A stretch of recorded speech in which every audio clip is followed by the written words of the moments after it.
તો મોટા છો યાર, મારું ધૂળો બધું કરો યાર. એટલે ખબર છે કે આ ફૂમતે જેટથી હાથના છૂટા છી અને ગમે એમાં ભમાયા વગર મિલતા નહીં. એટલે ના ભંભુવાય ને તો સુખ શાંતિ ઘેર જતા રહો તો હટો. એટલે ફૂમતાઈ તો આખા ગામમાં હવે હું ભમાયો. ઓએ ફૂમતાઈ શું ભમાવી?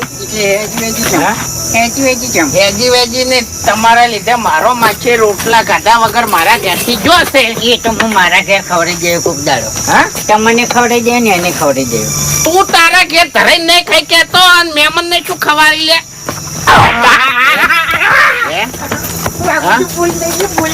શું કહેતા હતા? એ તો દારૂડિયું છે ને તો ઓમ છે ને હું તો એને બોલાવતો નહીં ને તો પીજું હશે એટલે વાતો કરવા બોલાવતું હશે. મેં કેટલા હરખ થી યાર ફોન કર્યો તો ગળાની છોકન કીધું ફૂમતાઈને બોલાવું અને કીધું ફૂમતે ઘણી વાર બેસીને શીરો બનાવું, પૂરી બનાવું, ફૂમતાઈને મારા માસી બે જણા ખોય.